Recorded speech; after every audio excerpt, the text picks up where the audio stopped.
ایک شخص نے سنا دوسرے شخص سے، کیا سنا؟ یقرأ قل هو اللہ احد،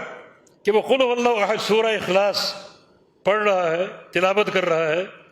یرددها، اور اس کو بار بار دہرا رہا ہے، یرددها اے یکررها ویعیدها، تکرار کے ساتھ پڑھ رہا ہے اور بار بار دہرا رہا ہے ہر رکعت میں۔ یہ قصہ ہے قیام اللیل کا۔ اور یہ دو شخص جو ہیں، ایک سننے والا اور ایک پڑھنے والا، سننے والے خود راوی حدیث ابو سعید خدری ہیں، اور پڑھنے والا قتادہ بن نعمان، ان کا بھائی تھا، اخیافی بھائی، ماں کی طرف سے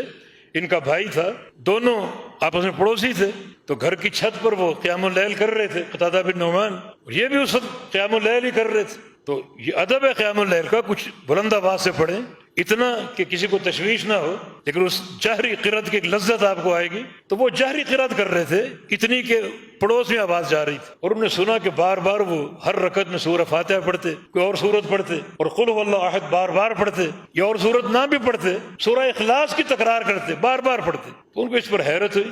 کہ یہ حافظ قرآن ہے، قاری قرآن ہے، اور صرف سورہ اخلاص پڑھ رہے ہیں، باقی قرآن نہیں پڑھ رہے۔ فلما اصبح جاء الى النبی صلی اللہ علیہ وسلم، جب صبح ہوئی تو ابو سعید خدری کو وہاں آنا ہوا جہاں ان کو آنا چاہیے تھا، یعنی محمد الرسول صلی اللہ علیہ وسلم کی خدمت میں۔ فذکر له ذلك، اور اپنے پڑوسی کی بات بتا دی کہ میرا بھائی قتادہ بن نعمان، رات میں نے اس کی تہجد کی نماز کو دیکھا اور سنا، ہر رکعت میں بار بار قل هو اللہ احد، بار بار سورہ اخلاص پڑھ رہا۔ وکأن رجلا یتقالها، گویا وہ شخص یہ ابو سعید خدری جو اللہ کے نبی کے پاس وہ شکایت لے کر آئے تھے، اس کو وہ تھوڑا سمجھ، یعدها قلیلا، وہ سمجھ رہے تھے شاید تھوڑا چھوٹا عمل ہے، معمولی عمل،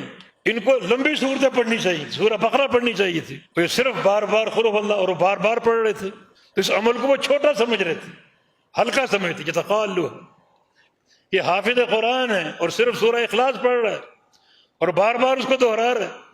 فقال رسول اللہ صلی اللہ علیہ وسلم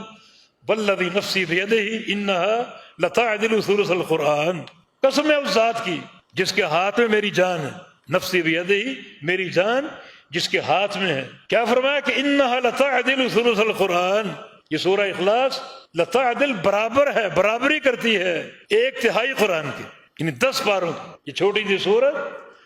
10 پاروں کے برابر ہے، ایک تہائی قرآن کے برابر۔ یہ فضیلت فی ذات ہی سورت کی ہے۔